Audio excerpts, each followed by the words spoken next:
A lot of this isn't going to make sense to you, and I'm sorry about that. I'm just going to start at the beginning, with the house.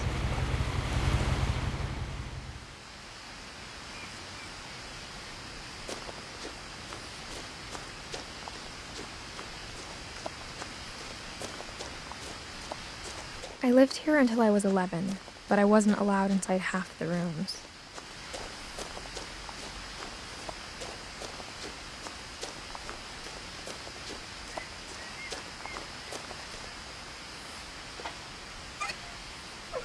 Inside the mailbox were bills from 7 years ago, marked urgent, open immediately.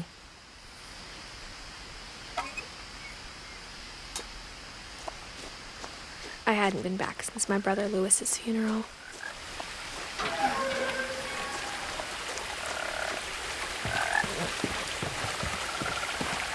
In her will, my mother left me a key, but didn't tell me what it unlocked. Maybe she thought I'd know. Or she thought that the mystery would be enough to bring me back.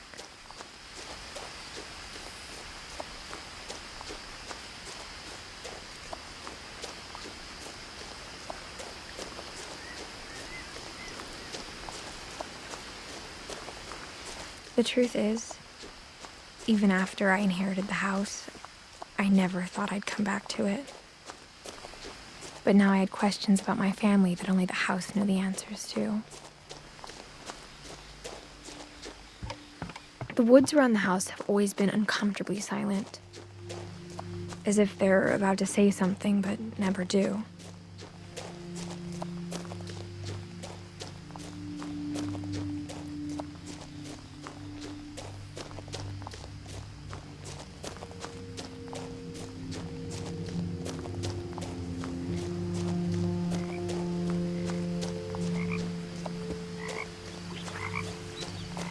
The house was exactly like I remembered it, the way I'd been dreaming about it.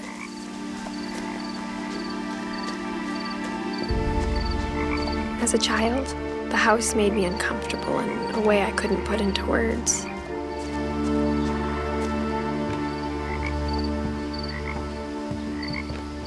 Now, as a 17-year-old, I knew exactly what those words were. I was afraid of the house.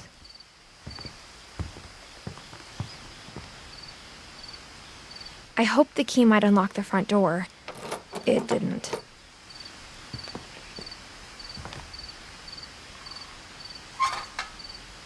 Looking in, I felt like the house itself had been waiting for me.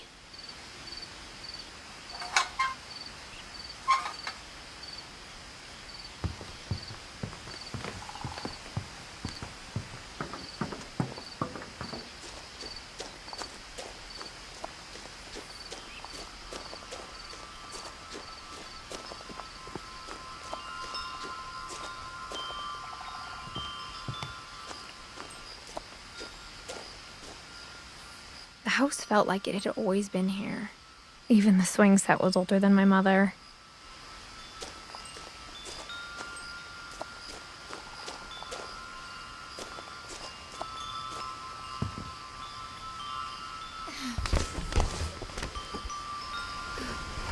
Crawling through the doggy door used to be a lot easier when I was 11.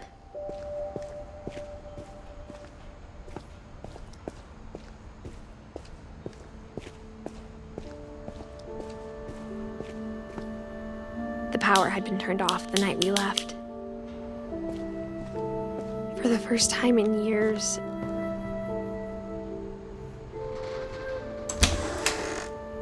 I felt like I was home.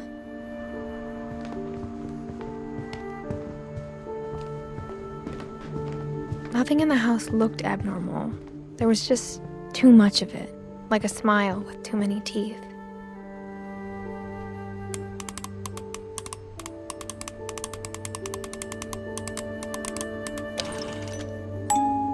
Great-Grandpa Sven built a music box for Barbara, along with the rest of the house. Mom always told me to stay out of the basement, so I wasn't too surprised when the key didn't fit.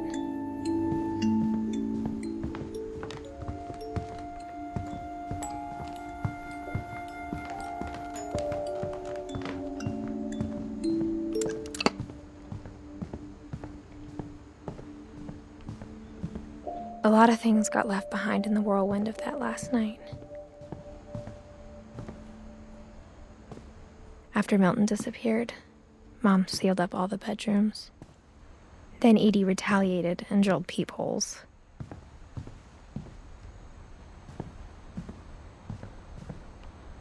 I spent a lot of time playing in Great Uncle Walter's room. I think my mom sometimes regretted not sealing it up. Louis told me there were secret passages, but I never believed him.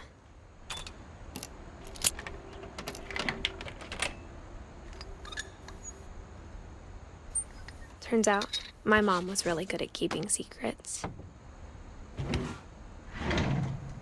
Now it was time to find out what my mom had been afraid of.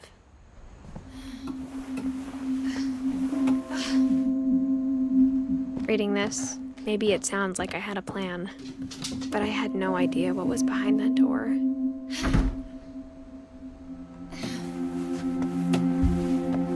Just like I had no idea where all this was gonna lead.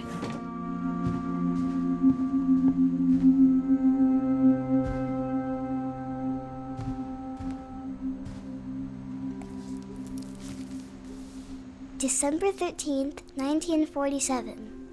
Dear Diary, I'll be gone soon, but I wanted to tell somebody about what's gonna happen.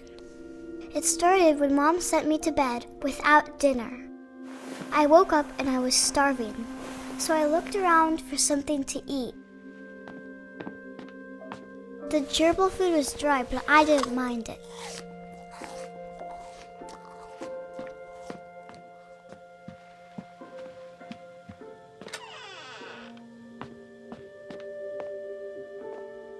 I kept eating and eating.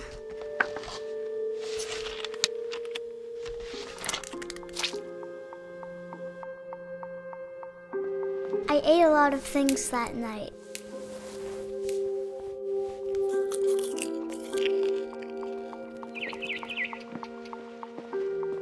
Then I heard chirping outside my window. It was a barn swallow going back to her nest. I reached out for her.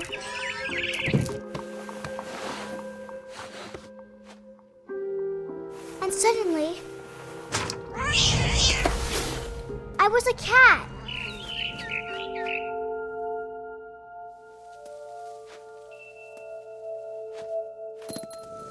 I tried to be quiet, but the bird was really scared.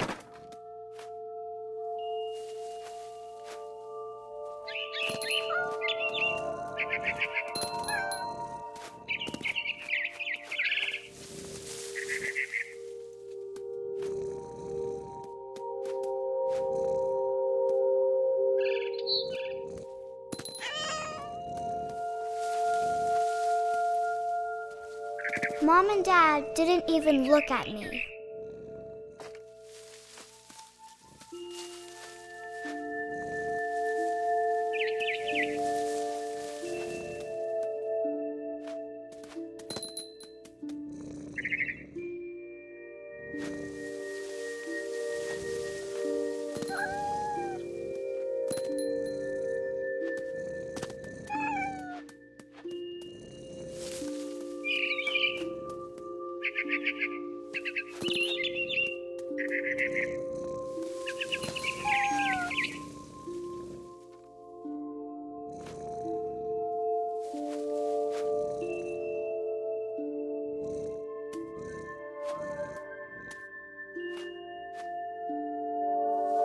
I jumped and I almost got her.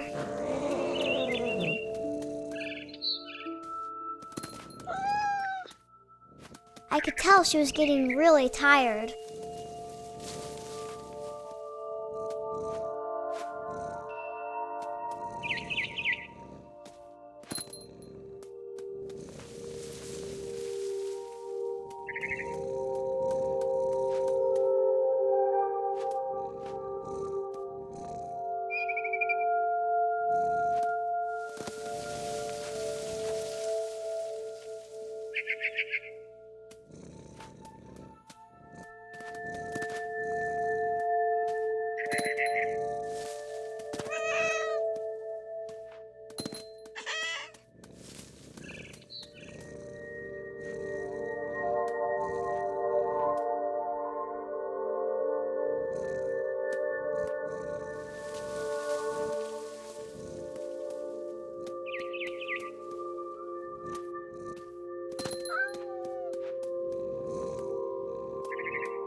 Now I was up in the big tree.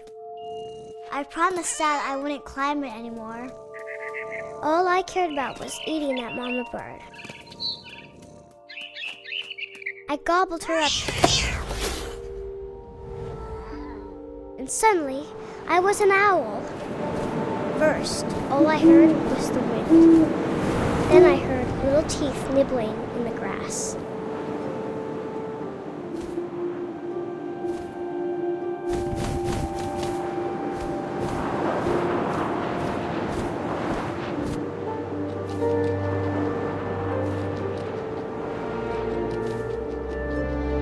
Rabbits.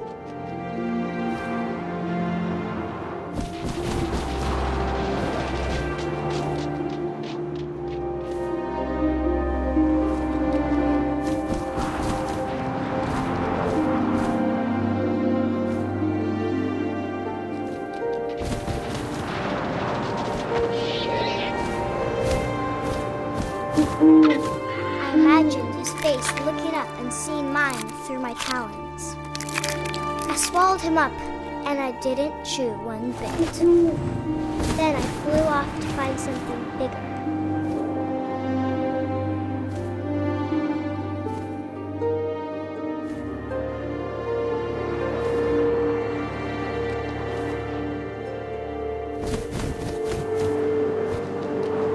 A mama rabbit.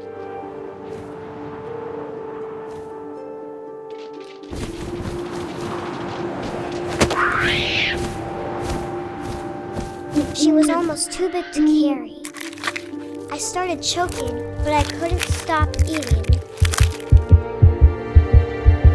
And suddenly, I was a shark.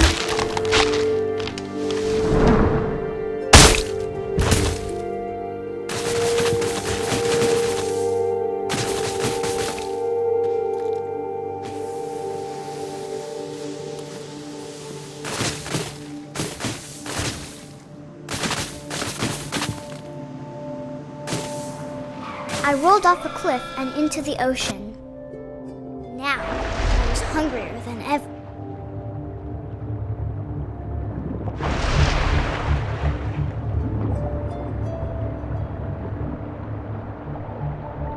I wanted fat, juicy seals.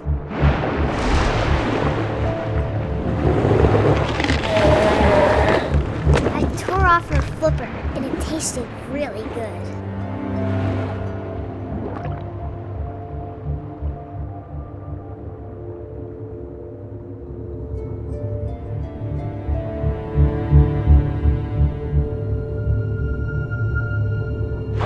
Grabbed on tight.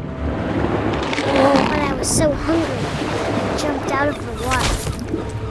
When I opened my eyes, everything had changed.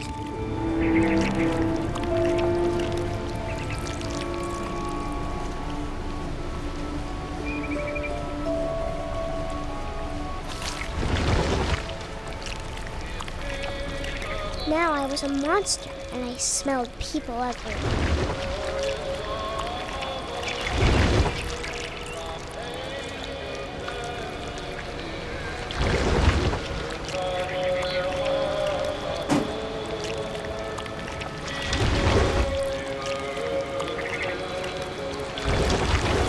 I was big, but I moved real quiet.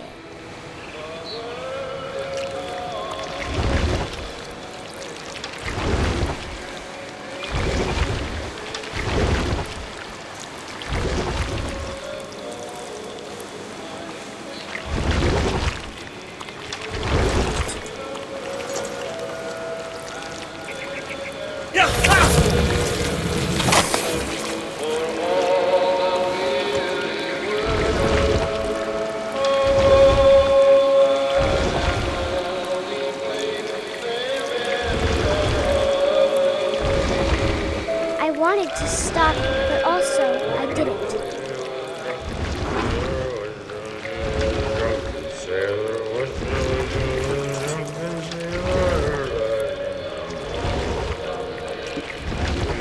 Belly was rusty.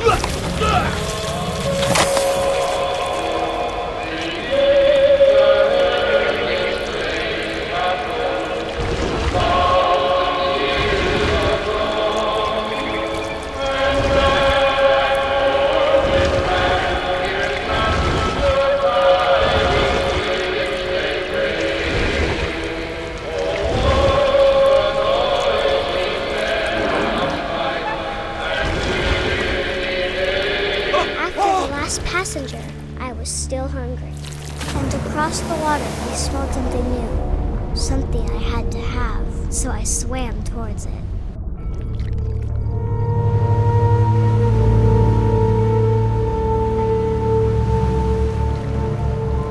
I slithered onto the sand, and the good smell went into an old pipe.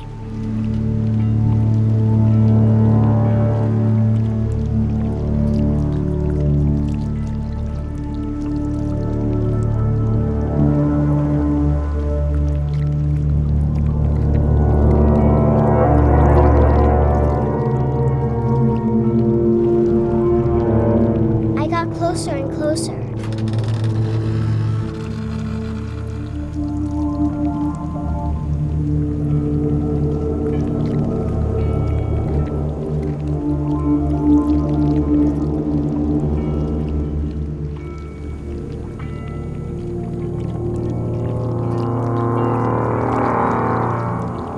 All of my stomach started growling.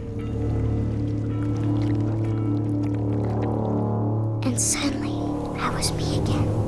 I held my breath for a long time, but I couldn't hear anything. I think it's waiting for me to fall asleep. But it's not going to wait much longer. It needs to feed, and we both know I will be delicious.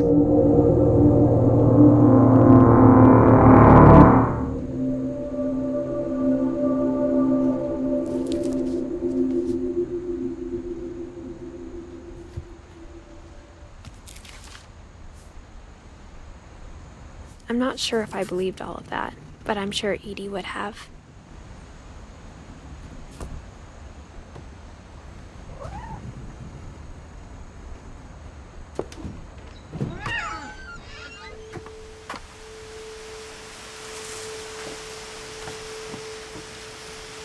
This will be obvious later, but my mom never told me any of these stories. Edie would have, but Mom didn't like bringing up the past. Though, when we adopted a stray kitten, she was the one who named it Molly. I spent a lot of time in Great-Grandma Edie's room. Her room was like a museum. For 500 years, the Finches have been famous throughout Norway for their fortune and misfortune. Odin Finch buries the latest victims of the family curse, his wife Ingeborg and their newborn son, Johan. On January 7th, 1937, he set sail with his family and his house, hoping to leave the curse behind. But 40-foot waves off the coast of Washington send the house and Odin to the bottom of the sea. Odin's daughter Edie, with husband Sven and baby Molly, step ashore on their new home, Orcas Island. Odin Finch is the first to be buried in the new family cemetery. His daughter Edie is already dreaming of a new Finch house.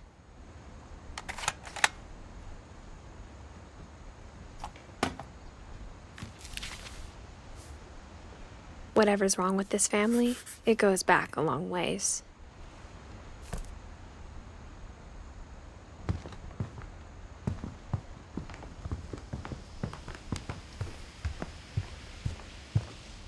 Even in her 90s, sometimes Edie seemed a lot younger than my mother. The only trace Grandpa Sam's first wife Kay left on the house was the pink bathroom. It was a pretty big trace.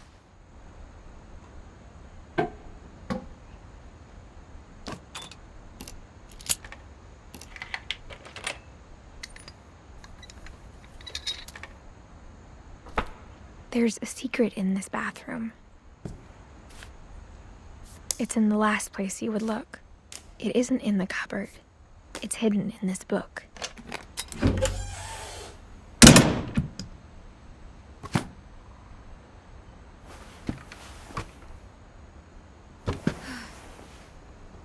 Sven gave Sam an old camera he'd refurbished.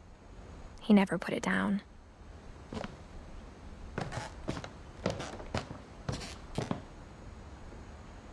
From the paintings on the wall, it was clear my brother Milton had been here before me.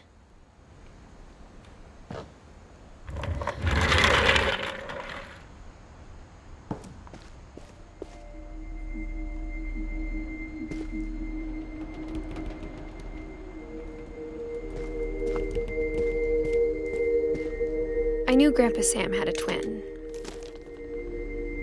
and that he never talked about him. I guess my grandpa didn't like history any more than my mom did.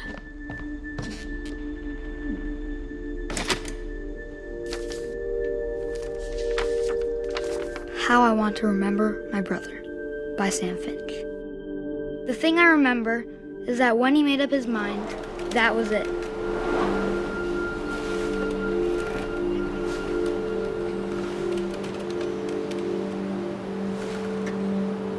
My brother said he'd die before he ate another mushroom, and he did.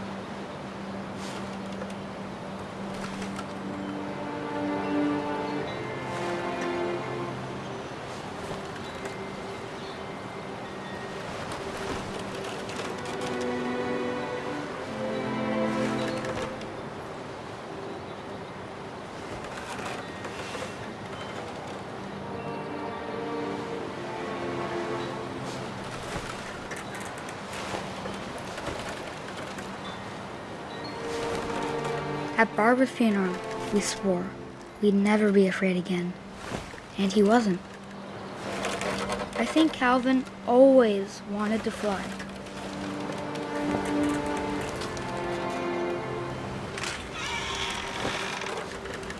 Sam! Calvin! Dinner's ready! Coming! But that day, he finally made up his mind to do it. I told him going around was impossible. Maybe if I hadn't said that. Calvin, I'm not gonna tell you again. Maybe if the wind hadn't picked up. And maybe he'd still be here. But I doubt it. I think he'd already made up his mind. That's what I want to remember about my brother.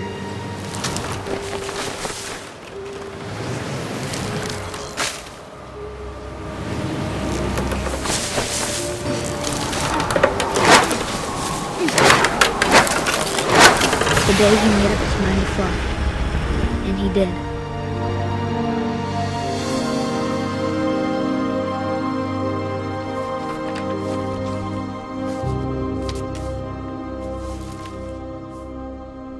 Calvin's story felt strangely familiar. When I was younger, I remember trying to do the exact same thing. After the funeral, Edie roped off Calvin's half of the room. Mom said Grandpa Sam enlisted at 18 and never set foot in the room again.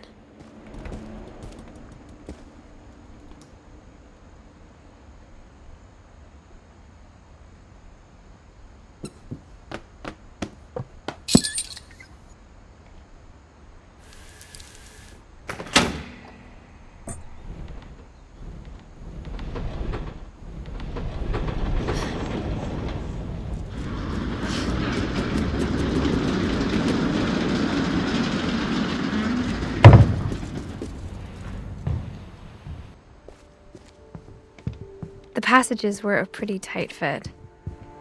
They'd obviously been built for smaller hands and bellies.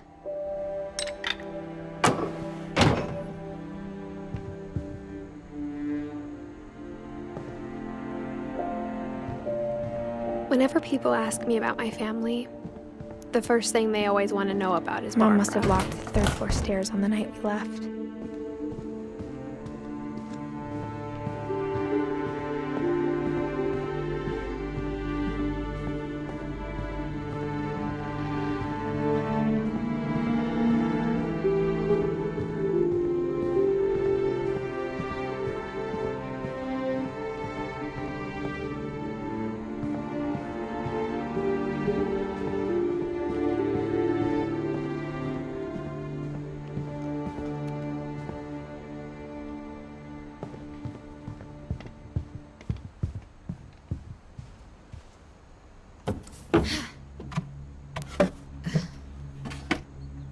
Growing up, I always thought of Barbara as a child star.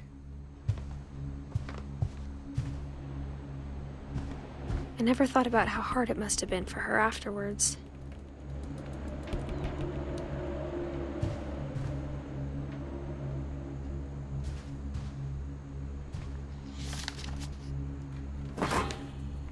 Of all the stories people wrote about Barbara's death, I'm surprised Edie saved this one.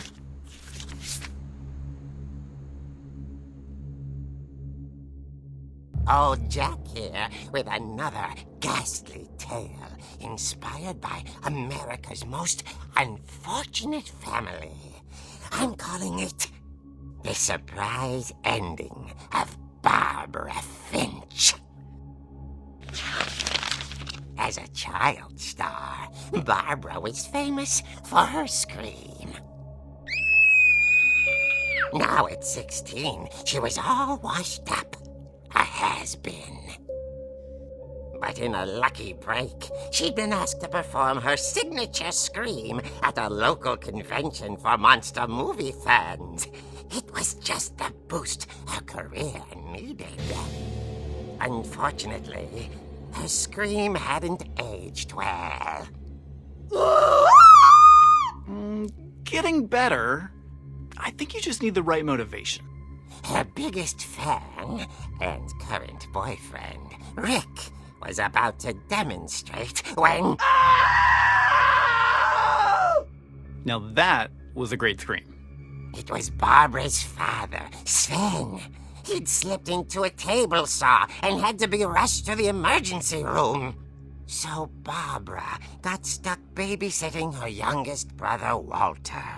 Her convention comeback was cancelled. Okay, I'm hearing frustration, but I'm not hearing terror. What if I tried... A gang of hoodlums in Halloween masks have been terrorizing Orcas Island tonight. Police are urging residents to... That came from the basement. You're right! Also, I loved your delivery on that. Why is your basement door locked?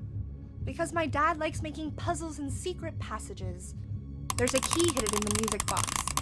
The secret is to keep winding and winding until finally the key pops out. Thanks, babe. I'll be back in a sec. 20 minutes later, Rick hadn't returned. So Barbara went to look for him, right on cue. She reached for the music box. And as she wound the key, she listened for Rick, but the house was silent.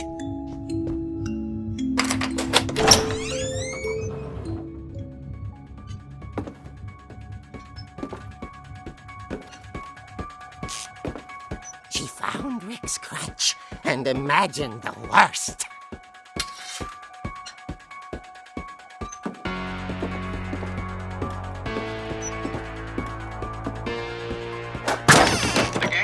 The infamous Hookman killer, Dr. Carl Hamill, who impaled and then ate his family 10 years ago tonight.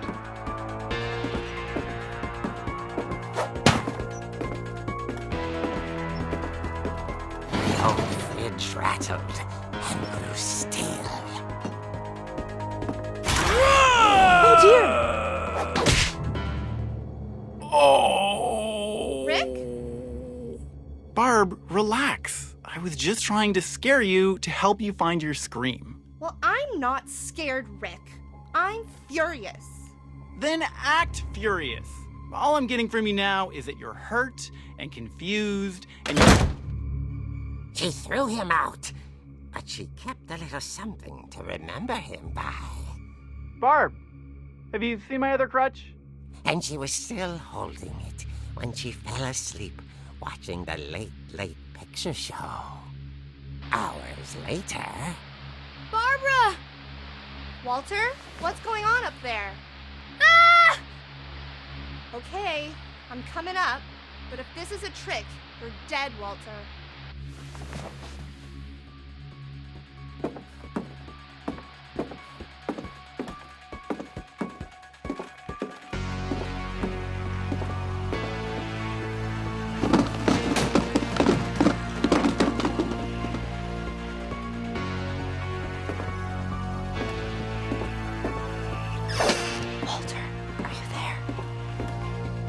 Walter had vanished, but his bedside radio was still on.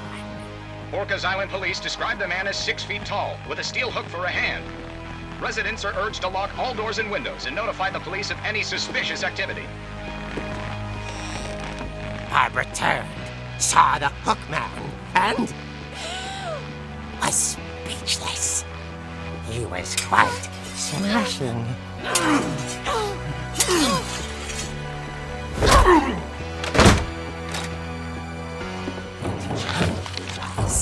He couldn't get enough of Barbara. Okay, Barbara, there's gotta be another way out of here.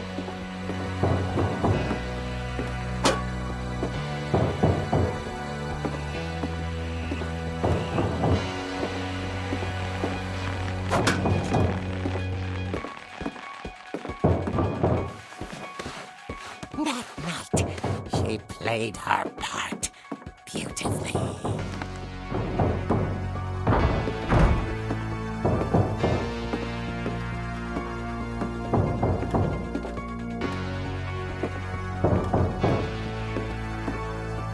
She thought about abandoning Walter, but just couldn't do it. Molly's door hadn't been opened in years. The hinges groaned.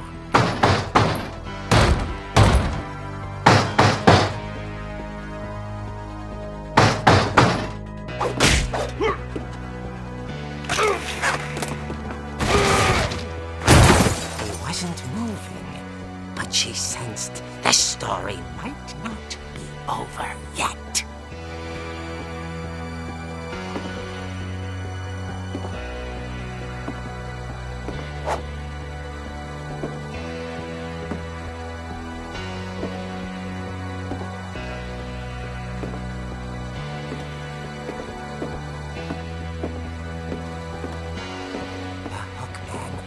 Vanished. She listened for his breathing, but all she heard was...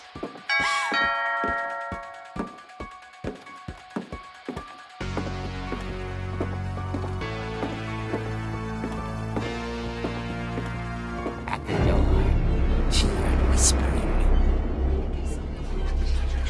It was coming from inside the house.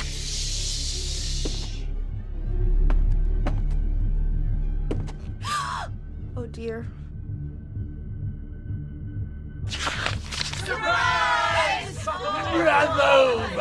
You were wonderful! The monsters had come to surprise her. For Barbara, it was a dream come true. Then she saw what kind of monsters they were, and she realized what was about to happen. She was going to be famous. And with her final breath, Barbara Finch gave the performance of her life.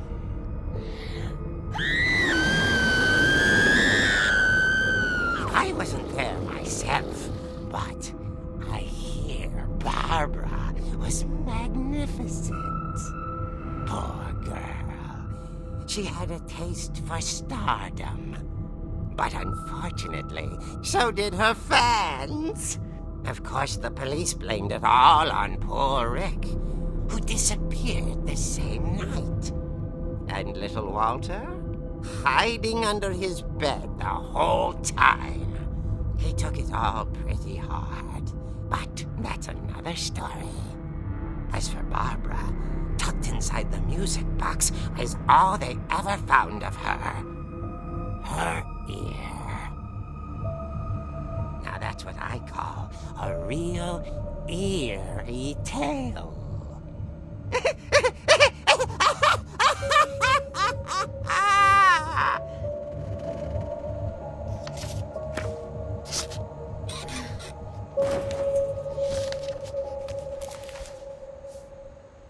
Edie told me all Barbara wanted was to be remembered, as absurd as that comic was. Maybe what Edie saw was a happy ending.